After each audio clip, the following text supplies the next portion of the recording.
I told this story to a couple friends, and they told me I should make it more public. I saw a video from this YouTuber, Matthew Santoro, mention this creepy hidden part of the internet known as the deep web. I read comments in this video mentioning that you can buy and do almost anything on this part of the internet, including buying drugs, which I found very intriguing. I was always into scary things, so I always looked at sites like bestgore.com and watched scary movies all the time.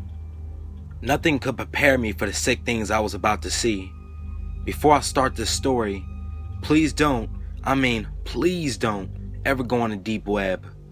Nothing good would ever come out of it. I began searching ways to access the deep web, eventually leading to the program Tor. Tor was basically the program people used to access the deep web while remaining anonymous and untraced by the feds. Well, at least I hoped. When I first opened up Tor, I really couldn't find anything. I was hoping there would have been some interface that showed everything, but I could already see that wasn't the case. Eventually, after typing random things in a search bar, I came across a search engine called People's Search Engine. I eventually ran into the hidden wiki while browsing. This is when I knew I finally got on the deep web. There were all types of links on the page containing things like child porn, drugs, weapons, torture, you name it. It was like everything you could horribly imagine all linked to one page. It was like a psychotic candy shop. I saw a link that had hire an assassin in the description. When I saw this, I thought to myself, hell no, this couldn't be real. I clicked it and unveiled a site full of people who claimed to kill people for money. They had different prices depending on the importance of the person. I didn't think it was real. I mean, how could these people even get paid anyways? Well, at least without getting caught by the feds, right? There were links at the bottom of the page that led to other sites. I clicked one that said Violent Desires message board. When I clicked it, I could see a message board pop up with different topics that said things like twins for sale, cannabis R Us, and the one I found myself clicking was the human test experiment site. When I clicked the link in the thread, it led me to a black and white website that said Warehouse 1, Warehouse 2, and Warehouse 3. The website didn't even have a name or a title anywhere. I read the description that said all the test subjects were people no one cared about, and most of them were homeless people taken off the streets. The homeless people were only taken to be human experiment subjects until they reached their final fate, and then said it was all for a greater medical purpose for the world. I clicked Warehouse 1 and saw a calendar with different days that had different experiments, such as water freeze experiments, burn experiments, hunger experiments, and even death experiments. And of course, almost all these experiments probably ended with death anyways. I clicked the hunger experiments hoping it wasn't too bad, but the page had popped up full HD pictures of people who died of hunger with statistics and information right under their photos. One said that a guy survived 3 days without eating or drinking anything. Another one said that a guy was only fed feces and urine during different times of the day. Eventually this guy went crazy and choked on feces. Then another one, I was fed small bits of metal parts. I went a page back and clicked the death experiments, and the pictures that popped up were way worse. They had experiments that would make the person subject to being bitten by poisonous animals and insects and seeing how long it would take to survive without any treatment. They also had another one where subjects would be shot in the head and measured how long it would take for their brainwaves to stop. At this point, I had already had enough. I kept scrolling only to realize the page was 1 out of 30. This site wasn't anything new. It's obviously been around for a long time. I freaked the fuck out as I tried to click X. Right when I clicked X, a pop-up chat box appeared on the screen. It said, "Did you like what you saw?" I thought I had a virus as I couldn't get the chat box to close. It was kind of like one of those weird pop-ups that you couldn't get to close at all. The person then typed, "What was your favorite experiment?" Then, "Why are you not replying?" I was so shocked that there were people in this world sick enough to do these type of horrific things. I tried to see where their warehouses were located, but duh, these people didn't want FBI showing up at their warehouses. I couldn't see any location information at all. The chat box still remained there as I browsed their website. The chat box then said, "You didn't like it at all? Maybe you should come see it in person." I was shocked when I saw this. Well, this warehouse could have been somewhere not too far from my house. I immediately pulled the cord out of the socket as the computer turned off. I went to sleep that night having all sorts of nightmares as if I was taken against my will. It was sort of like that movie Hostel, where they snatched backpackers who were seduced by hot European chicks, only to kidnap them and torture them unimaginable ways. I woke up the next morning only to realize I had pulled the wrong plug. I had pulled the plug for the monitor and not the actual computer. I felt so dumb when I realized I did this terrible mistake. I can only imagine that the feds were already tracking me down and were probably already at my doorstep. I was too scared to even turn my monitor back on when I realized a stupid mistake. I had pulled the plug and haven't turned that computer on for months. I even went so far as to get a different IP address for my router. I will never forget that website that did horrible experiments on homeless people. This world is really sick. Thank God for every day I live now.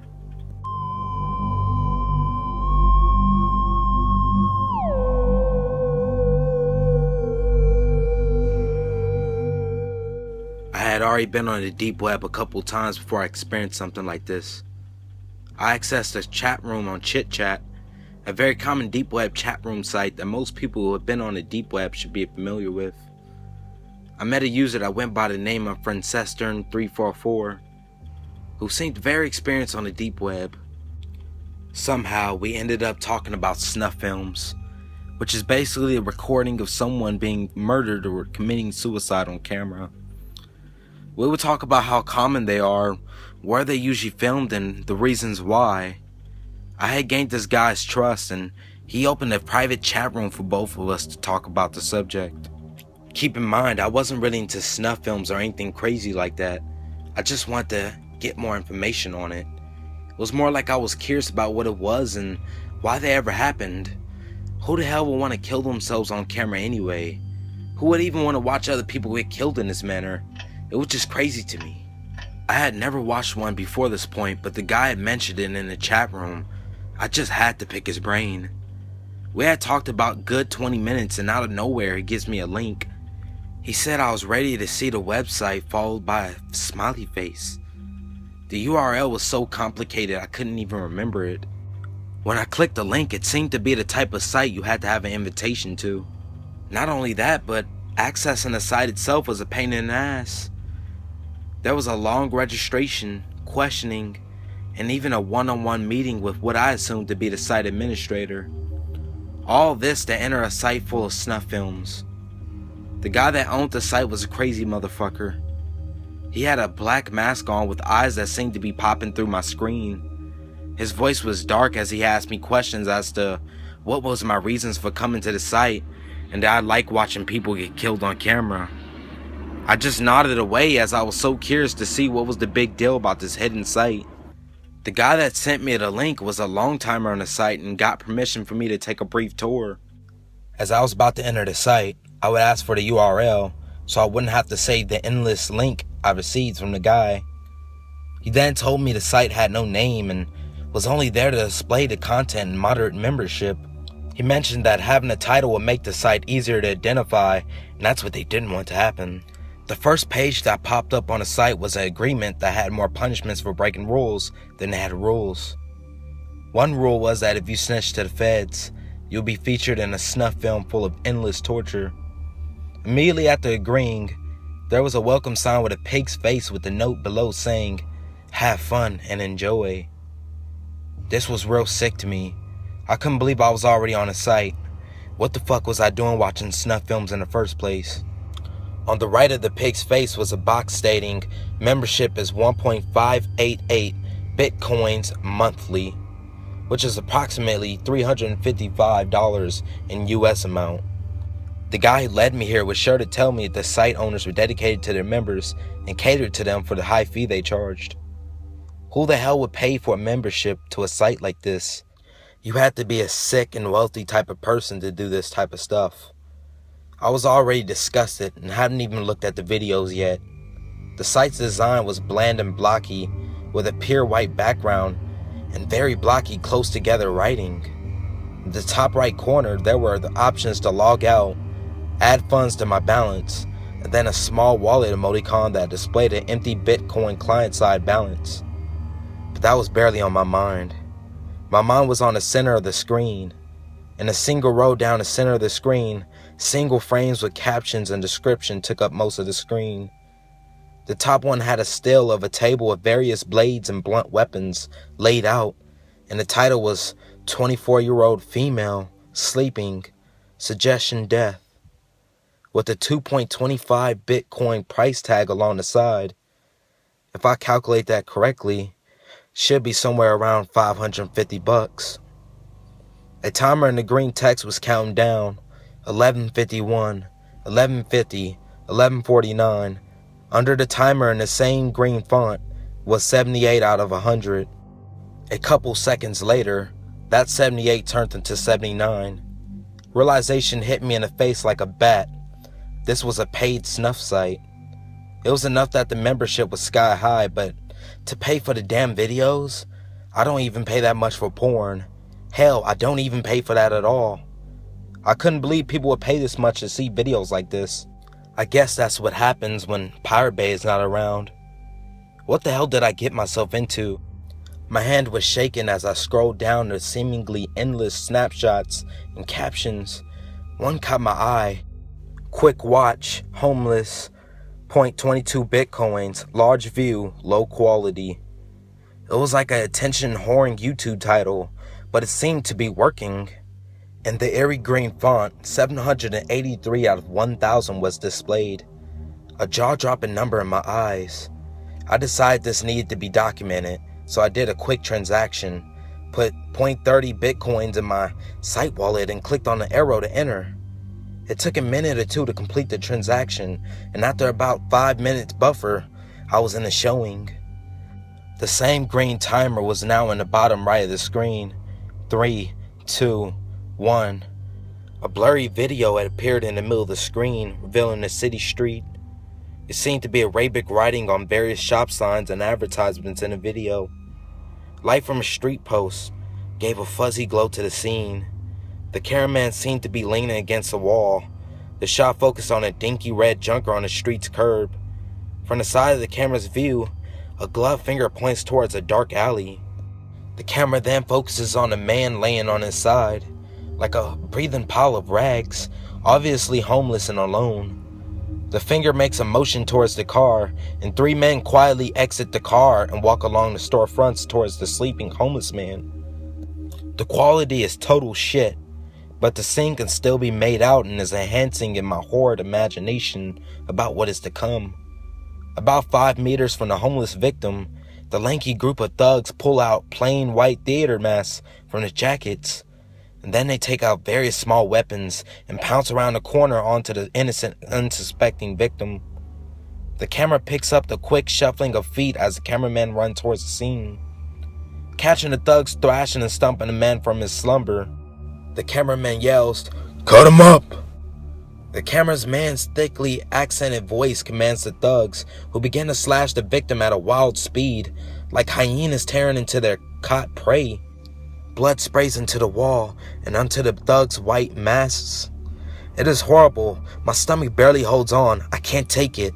To my realization, after clicking a button on the corner of the video, there was a chat box full of messages telling the guys to do certain things. I realized the event was taking place in real time. The people in the chat were telling the guys what to do to the homeless guy. I couldn't believe what I was seeing. I decided to log off tour. I took a few security measures and shut off my computer. Taking some deep breaths and sipping from a Coors Light, I know I would never ever watch a snuff film again. I wouldn't ask about it, and I wouldn't bring it up to anybody else. This will be the last time I tell this story. I hope you don't end up on this site too. And I hope you don't break the rules like I did.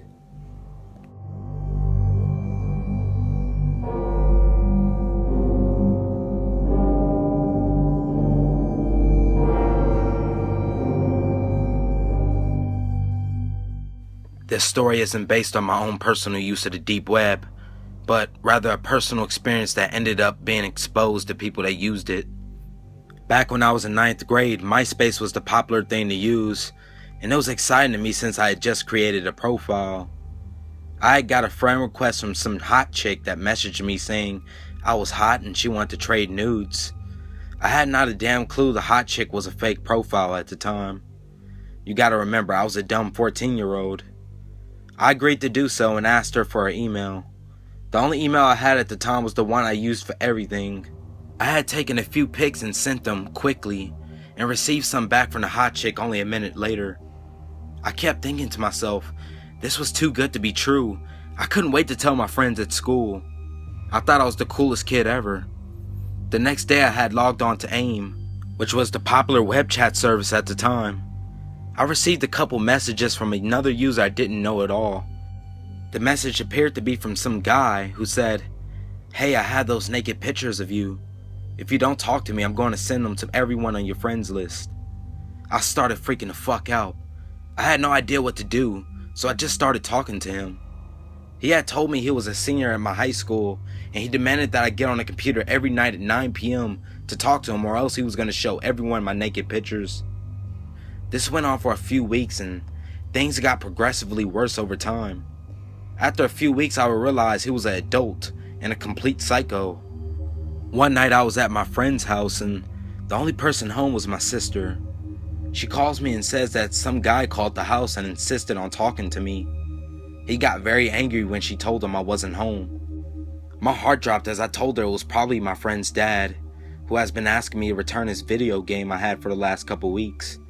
A few nights later, I was not able to get on AIM until like midnight, and the first thing he messaged me was, "I have been sitting in front of your house, admiring your Winnie the Pooh flag and trying to look in your bedroom window." I freaked the fuck out. My mom always put up seasonal flags, and so we always had some cheesy type of character as a flag out by my front door, and this time it happened to be Winnie the Pooh. I closed my blinds and went to my mother's room. She could tell I was scared. I would just tell her I saw a scary movie. Up until this point, I hadn't told anyone about this guy. I was just hoping he would go away. I got tired of making lies so people wouldn't confront the guy. If my private pics were sent out, my whole high school years would be ruined. There wasn't any other high schools close around, so I couldn't just switch. The guy had known my number, my house address, my everything. I woke up my brother and told him what was going on. He insisted we called the police, but I was convinced I can get him to stop bothering me on my own. My concerned brother had went and woke up my parents and told them everything that's been going on. My mom immediately freaks out, just as I expected, and calls the police. The police came and I told them everything that's been going on. I showed them all the messages, and I just knew that my high school years were about to be doomed. From that night on, I completely ignored the guy and just accepted the fact that the world was going to see me naked. I got several messages over the next few months from girls that got randomly messaged my pictures. I was super embarrassed and dreaded going to school. The guy would tell everyone I sent the pictures to him and that I was gay. At that age, that sort of thing can really fuck with you. Fast forward to my senior year of high school, and all this had blown over. I did a good job forgetting how this guy tormented me, and things were going really well for me. Until one night, at a football game, I'm walking to the concession stand with a group of people, and a random man comes to me and says, "Hey, are you Matt? Someone wants to talk to you under the bleachers." My heart goes into my chest, and I immediately say I don't want to talk to anyone. Keep in mind, this was almost 4 years after the incident, but it was always in the back of my mind that he would come looking for me one day, and I knew it was him, even though I had not seen him. I could just tell by the way he asked that it was him. Everyone asks what was it all about, and I give them a quick rundown on who I think it was. We all head back into the stands, and another friend of mine comes running up to me and says, "Hey, this weird guy is standing in the bathroom showing people naked pictures of you." We were sitting next to a teacher of mine who overhears this, and he immediately calls the police and runs over to the bathroom to try to catch this guy. The guy had already left, but I gave a description of him to the police, and some concerned parents saw what he was driving as he left. I didn't sleep at all for the next few days. I was absolutely terrified that this guy would come to my house looking for me. I couldn't believe this fucking weirdo was still after me. But after a few months, nothing else happened, and I began to forget about him again. At the end of school one afternoon in the spring of my senior year, I got called into the dean's office. There were several police officers and a detective. They tell me that they caught the guy that has been harassing me, and he has also been doing the same thing to other kids in my school for quite some time. He had been in jail before for sexual assault against a minor and a laundry list of other crimes. The cops had told me they found literally gigabytes of child pornography on his computer, as well as tons of evidence of his obsession with me. They saw he had uploaded them all online to what was known as the deep web. My pictures had been surfacing all over the deep web along with other children pictures. I had no idea what the deep web was when they told me. Apparently my whole MySpace profile transferred into the child pornography site along with my new pics and regular pics. I was terrified that this was going on unnoticed for quite some time. After a lengthy trial, he is now locked up until 2037 and hopefully out of my life forever. Please be careful what sites your kids access and what information they put out into the internet. It is very easy for hackers to access all of your information in your life and ruin it. For years I lived in complete paranoia. Every time the phone or doorbell rang, I was terrified that it was him looking for me. I just hope that this story has a positive influence on somebody and illustrates just how dangerous the internet can be. For clarity, I had never seen him before the football game. The person that came up to me and said, "Hey, are you Matt?" was actually the creep and was who I gave the description of to the police. There was no person under the bleachers. He was just trying to get me to leave everyone to follow him under there.